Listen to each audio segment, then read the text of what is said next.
In the last 100% Jodi episode, we covered what to consider when you are reviewing your responsibilities to decide what you need to focus on and what needs to find a new home. In this episode, we'll cover your next steps to make those changes so you are focusing on those tasks that only you can do or those tasks that will get you closer to accomplishing your goals. Hello, I'm Jodi Flynn, and welcome to the Women Taking the Lead podcast.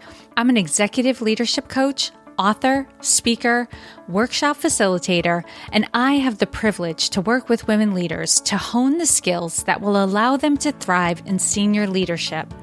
My absolute joy is to work with women who are still recovering from their last promotion. I am now settled in my new home in Norfolk, Virginia, and thanks to the beauty of technology, I've been able to continue to work with women all over the world as I transitioned from Maine to Massachusetts and on to Virginia. I do individual and group coaching as well as workshops and team retreats. I am the current president of the board for the Maine Women's Conference and on the board of advisors for Leadership Global. Let's do a quick recap. In the episode, Are You Afraid of Success or Are You Afraid of More Responsibility? I challenged you to consider that what might be holding you back from pursuing your next big opportunity may be an underlying concern that if you take anything else on, you'll get crushed by the weight of responsibilities. If you feel like you are narrowly hanging on to your current role, the thought of an expanded role would logically be out of the question. However, what I typically find working with women leaders is that they are more than competent to take on a greater role, but they have not adjusted how they are operating as a leader to allow more bandwidth. There are many reasons for this, and some are easy to address by asking a question, making a decision, and following up to see it through. Some reasons require addressing our mindset and the identity we are holding onto that is trapping us in a situation where we are doing work that we don't need to do or could reassign. In the episode, What Responsibilities Should You Keep?, I guided you through a process of deciding what responsibilities needed to be realigned based on resources you have, your values, and your goals. If you have not listened to those episodes yet, hit pause and go back to give them a listen. These episodes will set you up to get the most out of what I'm going to cover with you now. And if you have a team, I'm also going to move forward with the understanding that you've asked your team if they have some bandwidth to take on more or have had the previous conversation with them as well. If you are hitting snags there, you may want to ask them a few questions. Are they doing things that someone else could be doing? What are they holding on to that isn't moving them forward or serving the overall needs of the team? Sometimes your team, like you, is hesitant to take on more because they're trapped in a situation where they're not using their time efficiently. And by team, I'm also referring to family. What could someone else in your family take on to lighten your load a bit? Don't assume that because you are stretched that everyone else is, or that because of the current pandemic, they can't take on more. Studies show contributing to the overall well-being of a group and doing for others makes us feel good. So if you have a family member who isn't feeling so good, being able to contribute may make a difference for them. When you are in the process of moving a responsibility to someone else, there's a few steps you don't want to miss. To have success delegating tasks, a few things need to be communicated and made clear. In terms of expectations, let's first distinguish between delegation and abdication. The distinction comes at the level of accountability. If you are accountable for something, you can delegate the task, but ultimately you will be answerable to what gets done and how well it gets done. If you are accountable for a task today, but you will be shifting the accountability to another person, department, or division, you are no longer responsible or answerable to what gets done and how well it gets done going forward. Let me give you some examples.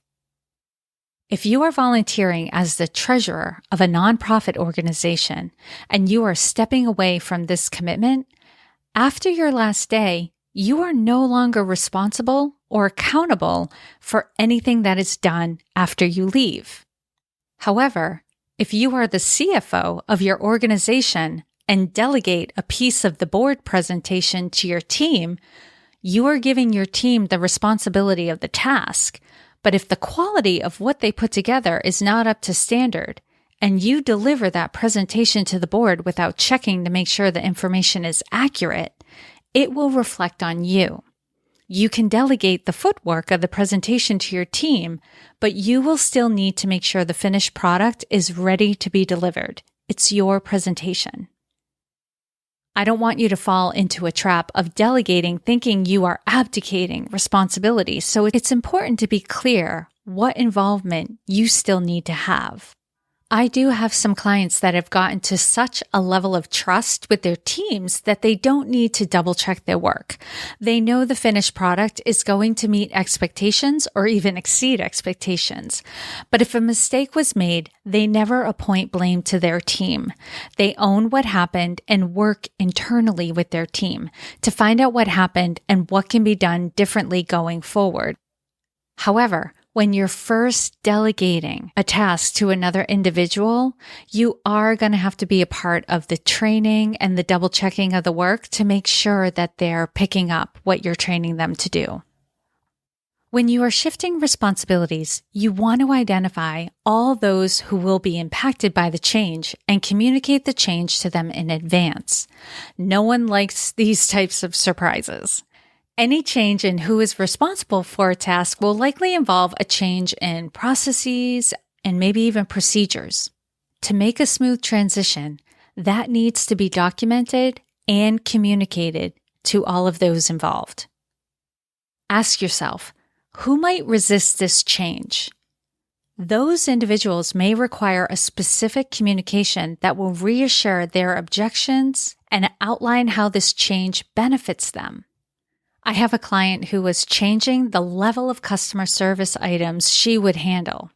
These items disrupted her ability to get her most focused work done, and her team was fully capable of handling all but the most complex and critical items. However, she had customers and vendors that had been working with her for many, many years. Although their calls were infrequent, she knew they expected to have all of their calls transferred to her to handle personally. In a written communication to each of these customers and vendors, she explained that she was assigning specific senior members of her team to handle all the VIP transactions, and as a highly valued customer, they were chosen to be a part of this special group. She conveyed that because of this change, they would get a higher quality level of service, but if for any reason something could only come to her, she would be happy to return their call within a day. Do you see the positioning? She wasn't saying, I can't be bothered with you, so I'm giving you to someone less qualified. She was honoring their importance and describing the change as a way to give them a higher level of service. This is how you get buy-in. Not many people love change, but will go along with the change if they see that the change benefits them. Make sure you are communicating to anyone who will be impacted by the change and position that change in a way that illustrates the benefits they will enjoy with the change. Another expectation I want you to set, and this one is for yourself, is that delegating this task may take some time. This is why you don't want to wait until you are over capacity to begin the transition. Where many people go wrong in delegating, especially perfectionists, is they expect the other person to know how to do the task as well as they do it almost immediately. We forget that there was once a time where we were new to this task as well, and we may have made some mistakes. We forget that we have mastered this task, and because of this, the task is easy for us. Adjust your expectations to allow for time and mistakes. You can prevent some of these pains by having well-documented and easy-to-follow procedures. Can you create training videos that may even include a screen share walking through each of the steps? Schedule time for job shadowing, one-to-one training, and regular touch points to go over how they are doing taking on this new task. Be both direct and encouraging. If they are doing something incorrectly, don't play it down. Point it out and help them do better. Always convey your trust that they will master this task in time. Celebrate when they get it right and always convey your appreciation of them for taking this task off your plate. Delegating tasks require an initial upfront investment of time, energy, and possibly money. But the time, energy, and money you will save in the long run makes it all worth it. Okay, now let's cover untangling yourself from commitments to volunteer. Let me start by saying that it is my personal belief that volunteering our time and talents is key to living a life that brings satisfaction and fulfillment. That being said, are you overcommitting your time and energy, or have you committed to volunteering in a way that does not honor your values or the goals you have for yourself? If that's the case, you need to make some changes. First, if the volunteering you are doing aligns with your values and goals but does not align with your skills and talents, see if there is the possibility of shifting to a role or duty that allows you to bring the most value. Of note, sometimes the point of the volunteering is not to build or share your skills, it's just to contribute to the overall work that needs to get done. There are many organizations whose most critical need is bodies to do the work.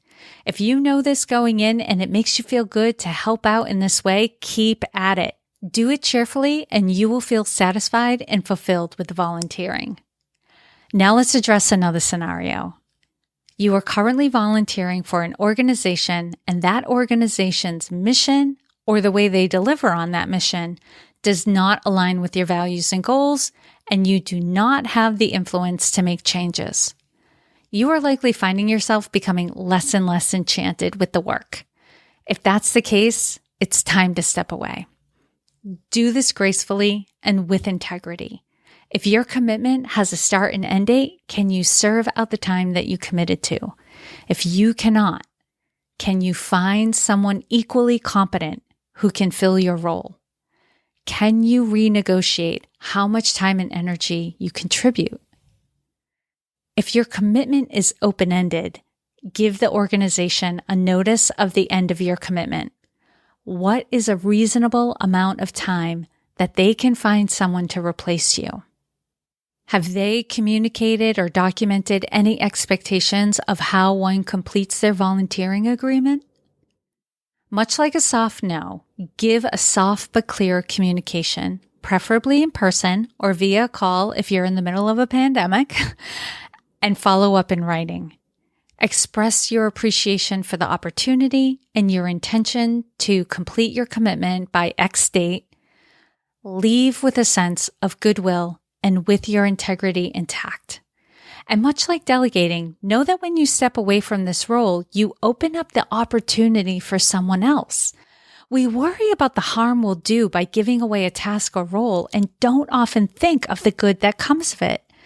Just because you may not be loving this task or role doesn't mean no one else will. So remember, by your giving this to somebody else, you are giving them an opportunity. I hope with these 3 episodes, you now see the opportunity that delegating and realigning your commitments can create. I've gotten feedback from some of you that you need a place to start to begin the process. I hear you, and this past week, I created a quick and simple worksheet that will help you identify all the variables you need to think about as you start having conversations and making decisions. You can find that worksheet at womentakingthelead.com/responsibility-sheet. Or if you go to the website and go to the page that the show notes is on, it's under the 100% Jodi podcast episodes. You will find a link that will take you right there where you can access the sheet. If you would like to work with me on any of this, I invite you to sign up for a responsibility remodel session.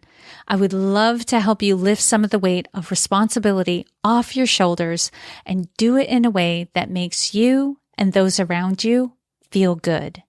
I hope this was of value to you, and here's to your success. Thank you all for joining me on Women Taking the Lead. And to strengthen you on your own leadership journey, I'd like to send you off with a quote from Marianne Williamson, so here goes.